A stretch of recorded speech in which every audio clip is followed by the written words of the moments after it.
Thank you. Thank you very much. Great.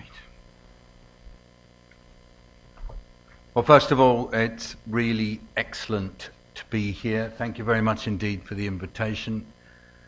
Kenan, thank you for the chance to meet with you, Virginia, and Sasha and Noah. How about that? It's lovely that you're here.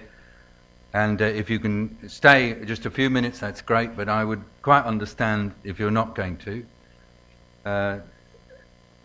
I actually was talking to Kenan about Martin Forman. I said, what did you remember about him? And he said, we had dinner every night, which is nice, amazing. And then I said, what did you talk about at dinner? And he said, sometimes we talked about work. I'm going to refer a bit to Martin Forman's legacy during this talk because it's actually very relevant to what we're discussing. I see very many familiar people here, familiar faces, and to a degree I'm quite keen, because Schengen said it's an informal event, I'm quite keen that if there are points at which you want to say, hang on a bit, he's not got that right, or he left that out, I shan't mind at all if you come in and we have this as a bit of a conversation. And to facilitate that, I'm not actually here with a PowerPoint presentation. I have a philosophy about PowerPoints. They create what's like a railway track with a set of stations on the track. And if you want to divert your train so that it skips a few stations, with a PowerPoint it's very difficult to do. You end up saying, I'm just going to skip through this slide, and people are going, wow, what's going on? So there will be none of that. Instead, I have got a quite careful set of notes which I've worked on with some colleagues during the last few days, and I will be basing on those, but also could easily divert. And because my other profession is disc jockey, one thing I'll be doing is watching the movement in the room, and if there is a lot of that restlessness that we all know so well, I'll adapt. Schengen and Rajul, I'd just like to thank you personally for all the work that you're doing and for having me here. Schengen just went to Ireland on Tuesday and blasted back. He's kind of an indefatigable mover and a huge and towering influence on the issues. I'd like to acknowledge that Per is sitting kind of in the symmetrically opposite place to Schengen. Per Pinstrup Anderson, thank you for being here. It's such a treat to be working with you this week on another issue, and thank you for organising your life so you could be here. And to people on the committee, who don't want to mention everybody, but there are some very dear and special people who are just working tirelessly for the issue. Thank you for being here. It's a moment to remember John Waterlow. Some of you will know that he died quite recently, quite old. I think he was 95, something like that. He had a big influence on me. And I'd also like to reflect that my ability to work in this area is thanks to Ban Ki-moon and his commitment, the Secretary General who himself knew hunger in the 1950s. He didn't always have a meal to eat each night. He's the only United Nations Secretary General we've had who, as far as I can tell, has, without wishing to, been forced to skip meals because there just wasn't food at home. And that's had a big influence on him because it means that he is not just a campaigner for food security, but as he said recently, he's also wanting to be counted as a nutrition leader. Now I've got about 25 minutes, and what I'd like to do is to start by giving you a little bit of background about my own involvement in nutrition, how I started on this journey in 1978, working in Nepal, and I will move from that to my understanding of how nutrition is what I call being lifted as an issue. And I want to talk about that lifting process and the different groups and individuals who I believe have been doing the lifting and how they're doing it. I want to spend a moment thinking about international processes, the big meetings that have happened with their declarations, and ask the question, how relevant are they? I want to talk about some of the recent progress that's been going on in a number of countries and to reflect on that. And then I want to try to look 5 years ahead and say, where are we going? And in that, the theme will be about repositioning, but it's more than that. It's about, are we moving to a point where we've got a chance of seeing a real difference to nutritional outcomes and also to levels of hunger? When I was working in Nepal for Save the Children, we were in the east of the country. We were working in villages that you could only walk to. We couldn't drive there. And the communities we were working with, they were living primarily off the land. They would perhaps grow enough food in their households for 3, 4, 5 months a year. Then the rest of the time they had to obviously buy the food in the market.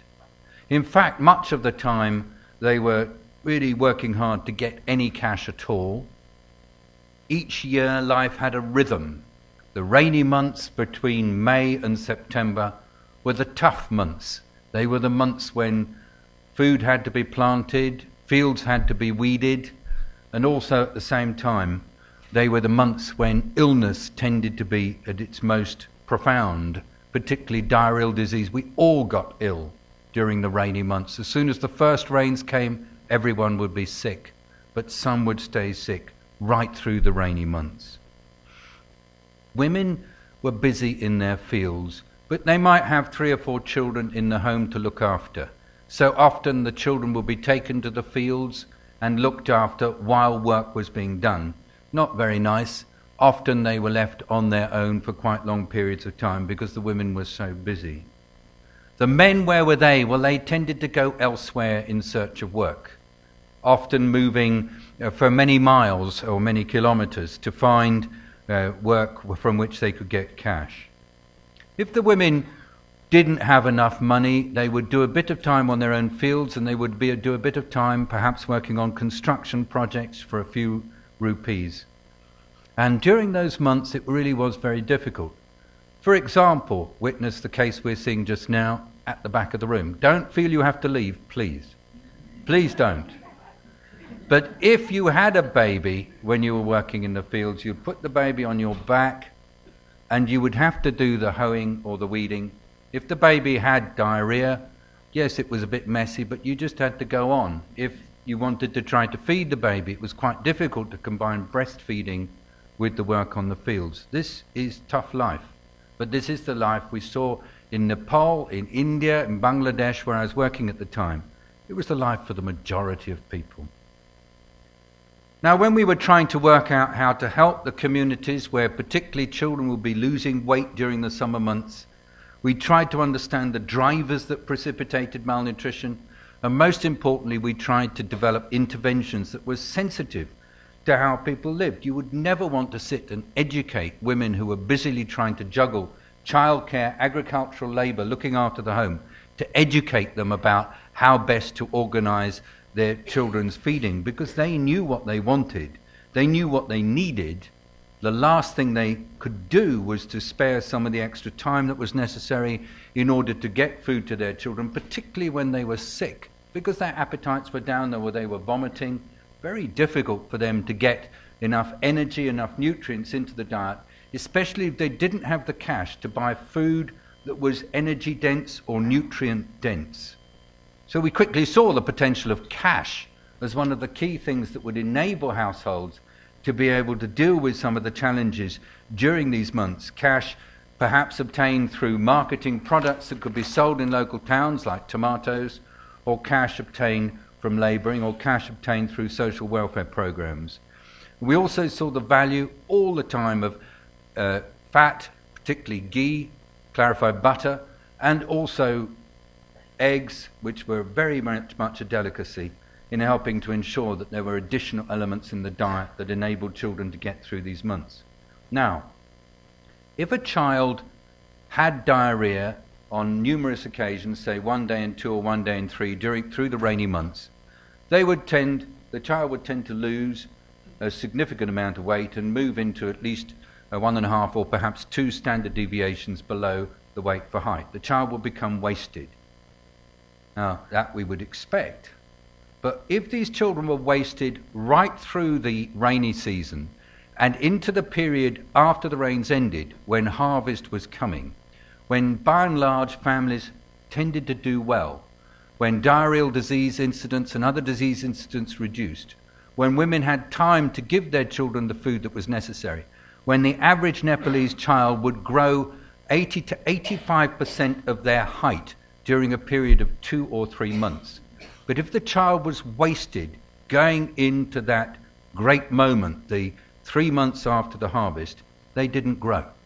They did not increase in height.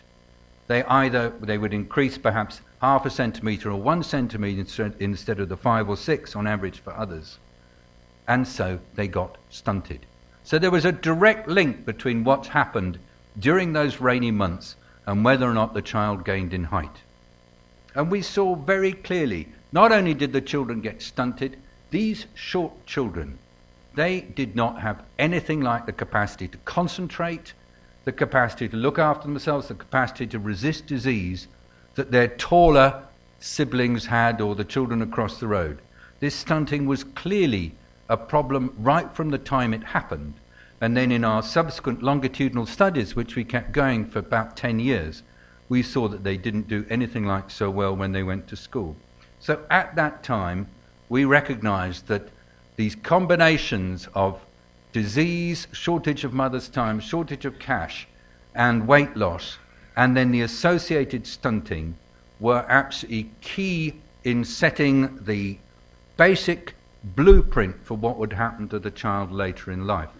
And we thought it's important to address both stunting and wasting as the 2 dimensions of malnutrition within the context of the household.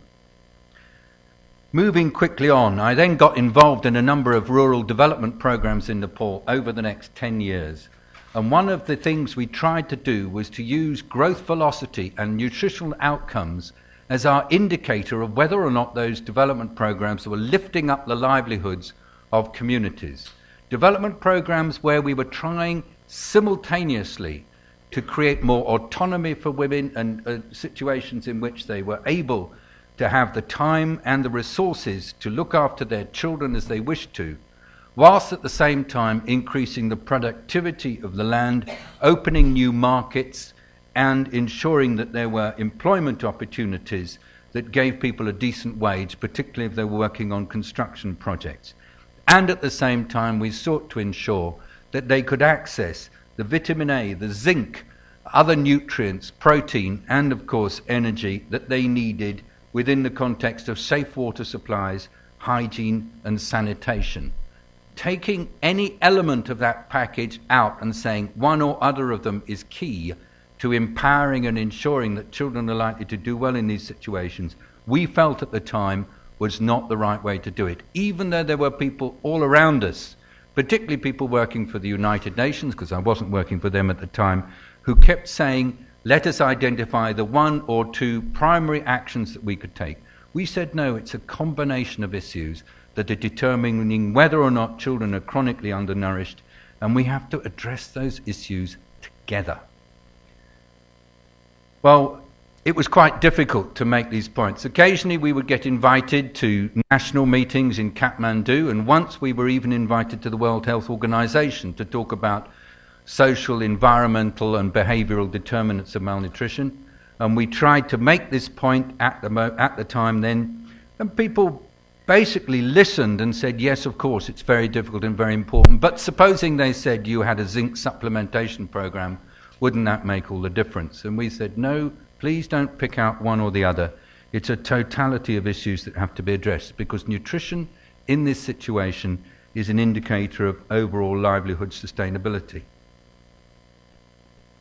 Dr. Forman and other early visionary nutrition leaders supported the kind of research institutions that helped shift the discipline of nutrition in the 70s and 80s from being one that was primarily concerned with biomedical, even biochemical dialogue about the links between nutrients and development.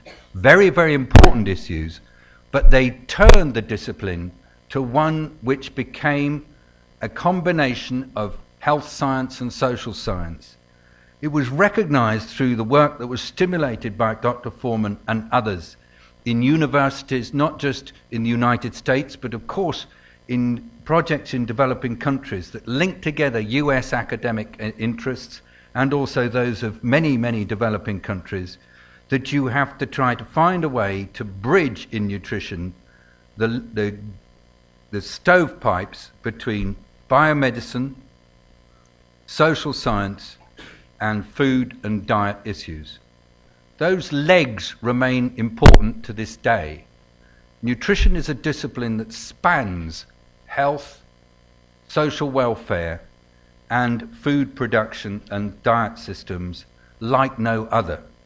And probably one of the main factors that has prevented us moving nutrition forward in the international community has been that there have tended to be different groups who've said nutrition is ours and it's not to be shared. Everybody in this room knows it, but it's a very difficult one to actually deal with in different organizations and programs. I came back to nutrition in 2002 when I worked in the World Health Organization in a fairly detailed way, and my challenge at that time was to try to see whether we could, through linking across the United Nations system, build a viable way of bringing together these different groups. We have this Standing Committee on Nutrition, which is unfortunately at that time was still very much characterized by dissent between different organizations, and we weren't able to take nutrition forward properly as it should be. But there were some very interesting processes underway, particularly during the period between 2000 and 2010. Firstly was an increasing recognition of the costs of malnutrition for communities and for societies, and the recognition that children who were malnourished in infancy had much less good earning and educational opportunities in later life. It's what Josette Sheeran, the Executive Director of WFP, now refers to as the burden of knowledge. Secondly, we had the effort to build up an understanding of the interventions that will make a difference to nutrition, culminating in the effort to develop a set of articles in The Lancet in 2008, which was a way of getting, in a peer-reviewed journal, an understanding of what can be done. It led to an appreciation of opportunities to act. And what perhaps then developed as a result of this work in The Lancet was that it became clear that it wasn't just specific interventions that change the diet or the living conditions of children that are important, but also the development context within which children are brought up. Then in 2009, work started on a new framework, initially referred to as the Global Action Plan, but then it became called the Framework for Scaling Up Nutrition, that was discussed extensively by a number of stakeholders and brought together the set of interventions that are necessary for action. This strategic framework is key because it provided an opportunity for buy-in by a number of different actors. And the people who developed this strategic framework then established a way to symbolically express that buy-in by showing the logos of a number of different organizations who were prepared to endorse it. This was hugely important because it meant that those who were viewing nutrition as a subject around which there were major differences of opinion between different groups suddenly said, hang on, for the first time we might have a document and an approach to nutrition that has got sign-up from a variety of different groups who we considered to be not only legitimate, but also to represent current thinking and action in the field of development. This, probably more than anything else, started to lead to the modern repositioning of nutrition as an issue that needs action by the development community. It also led to the beginning of the breakdown of silos within which nutrition had been sitting perhaps for too many years. And then from this, we were then in a position perhaps to start creating what I call the momentum that is necessary for a movement around nutrition. And to do that in 2010, several of us have been working on a roadmap for scaling up nutrition with a view to creating the conditions for increased political engagement in the issue. And now we're at a point where we're poised, I believe, to see increasing resources coming in to support nutrition internationally and for resourcing efforts for action. Hang on, you say. What? It's all just happened just over the last few years? No. What I want to stress now is that yes, there has been this fantastic lifting activity in global development agendas, but actually what you really find out in development work is that often there are groups and communities at local level and national level who are doing it all anyway, and that the rest of us globally are way behind where they are and are having to catch up. This is what I've learned more and more over the last few years. It's never a linear process that you've got the shift in an issue from being perhaps ignored by development actors to coming into the centre. It's never just happening in one place, in one direction. So I thought I'd just spend a couple of moments talking about what's been happening in one or two of the countries where many of us have been working, and how that activity at country level has made such a difference. And also reflecting about what's been happening in civil society, non-governmental organisations and the private sector.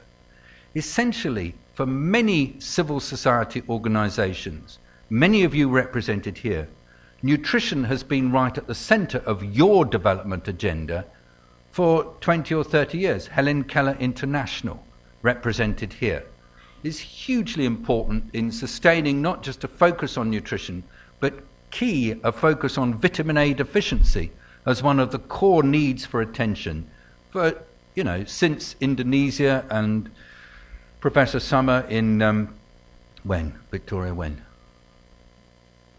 1950s, thank you very much indeed. And the point that I want to stress is that there has been nutrition in the development agenda in many different organisations for 30, 40 years. Save the Children Fund, Bread for the World, Interaction, have all kept this issue going. It's just that somehow their work didn't find itself onto the global agenda. Another example, the government of Brazil had a president who came in and said, I want nobody in my country to be hungry. And he established a thing called the Hunger Zero campaign, which has had a huge impact on what's happening in Brazil and has brought together different actors behind this common agenda, bringing everybody together.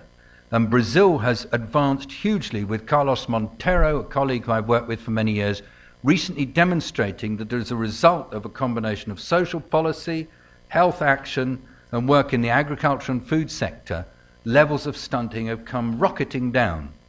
Third example, the private sector has said we want to get involved in this issue and has brought together a variety of different actors behind the promise of fortification, starting with iodine, moving to vitamin A, moving to iron, and through the Global Alliance to Improve Nutrition has made nutrition central to their part of the development agenda in, I believe, one of the most effective ways, and we'll be going forward in thinking more about fortification in different ways next week here at a conference here.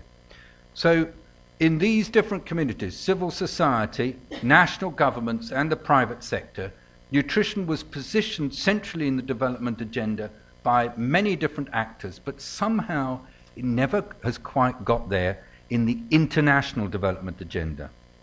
Second to last point. Well, what has been happening in international development? Answer. In the 1990s, around the time of the World Summit for Children, there were mentions of the importance of action on nutrition within the context of child survival, and the work done particularly by UNICEF and other key international organisations recognised the vital need to act on nutrition, but somehow it didn't really take off. I went through it thanks to work that was shared with me by Bruce Coggill recently, looking at the number of different declarations in the period between 1990 and 2010 in which nutrition and nutritional outcomes were identified, and we see there were increased references to the importance and the need to act on nutrition, but an extraordinary lack in global accountability to actually do it. To the point where, at the Millennium Development Goals Summit in September this year, there was a recognition that out of the various Millennium Development Goals in which there was real lack of progress, perhaps the worst was the hunger part of MDG 1, where we've just seen a real reversal, not only just in hunger statistics, but also in nutrition statistics, particularly in Latin America. So one of the reasons why nutrition is not properly centrally positioned on the world development agenda is that there are very few President Lulas in the international system. Very few people who are prepared to say, we're going to declare that we want to act in this way and we're going to be accountable for it. Is the situation changing now? Is there global accountability for action on nutrition? Are the different actors prepared to act on it or not? I don't know. I really am not sure. We could just be seeing this sudden upsurge in interest and excitement around the framework for action. We could be seeing this as a temporary fad, because it does cost money to work with governments and communities to act for nutrition. You're not going to be able to do it just simply through providing interventions that will improve the dietary intake or the nutrient intake of children. It requires addressing the fundamental food security, diet security, nutrient security challenges that households have. And it requires addressing the basic living conditions of the billion poorest people in our world. Nutritional status is the ultimate social indicator, and it can't be addressed just simply with a small number of vertical interventions. We all know that. So the question about whether nutrition is properly repositioned in the development agenda needs to be converted into a question that says, are the world's nations as a whole prepared to be accountable for making the changes to the conditions in which people live, and particularly the conditions in which children are reared, so that their nutritional status gets the attention it deserves? I'm not sure. I want to just pick out 2 or 3 groups that I think are crucially important right now and who are already making a major commitment, but I hope we'll be able to see them sustaining that commitment. I described the different stages in lifting the nutrition issue up, the framework that I've just mentioned, and then the work that was done on the developing the Scaling Up Nutrition Roadmap. Behind all this have been 2 key organizations and people working with them. One is the Bill and Melinda Gates Foundation, which has consistently provided extremely low-key support to this new way of working. One of the key factors we've seen in the global health movements of the last decade is that the Bill and Melinda Gates Foundation has been behind there, providing the necessary self-confidence and support so that international institutions can act. I hope that the way in which we've worked over the last few years is sufficient to keep the Bill and Melinda Gates Foundation fully engaged. If not, I hope we will learn what more needs to be done, because they are key. They and their brother and sister foundations like the Rockefeller and the Oak and so on, they are going to be key to maintaining this kind of cross-disciplinary focus that is so important on this work. There's no simple solution to malnutrition, so therefore this will be slightly unusual for the Gates Foundation, but I'm very much hoping they will stay in there. The second group that's been hugely involved in this because of the economic consequences of undernutrition is the World Bank. They have actually blazed a fairly independent trail on this issue and have done it without necessarily the support from the rest of the international community that I would have wanted. But it is marvellous that the World Bank, particularly new Vice President for Human Development, some of the managing directors, and most importantly the President himself, see nutrition and nutritional status, nutritional improvement, support to countries like Senegal, like Nepal, with their nutrition policy and programs, support to regional bodies. They see this as a key activity for the World Bank. Thirdly, United States government. I'm not saying that just because I happen to be standing here in Washington, But what a marvellous new departure we have with the Feed the Future initiative that has been launched by your president, by the president, because obviously there are people here from multiple nationalities, by the president, championed by him and by his government, with 2 senior deputy coordinators and probably 1 senior coordinator of very high level rank coming in to look after it, a strong focus on results and accountability, and a willingness to work imaginatively towards securing better outcomes in food and nutrition security. Fourthly, the new international governance structure for food security, the Committee on Food Security, as yet slightly untested but potentially very exciting, with civil society, private sector, multiple organisations involved, a completely unusual new governance mechanism, currently focusing on the really difficult issues of prolonged food and nutritional crises in the Sahel and the Horn of Africa. Will they become accountable for these issues and keep the rest of us also to account? We have to wait and see, but in my view, they are hugely, hugely important. Fifth, the scientific community. There are still a number of key, difficult research issues that we need to address in this area. And one of the most important is the links between agriculture, agriculture development, agriculture and food systems on the one hand, and nutritional outcomes on the other. They are not straightforward. Per, I believe, was giving a seminar on this issue quite recently here, but there are others also working on this. The heads of some of the foundations are now focusing on it. We've got many governments, many international bodies asking the question, what are the right policy and activities in the agriculture and food security domain that will impact on nutritional outcomes in some of the poorest communities, poorest households in the world, particularly when they are at risk of climate change or at risk of various other insecurities and stresses that make it very difficult indeed for them to predict the food they're going to have or the time they're going to have available for childcare. And lastly, I'd just like to say that I think our United Nations system is being called to account on this issue.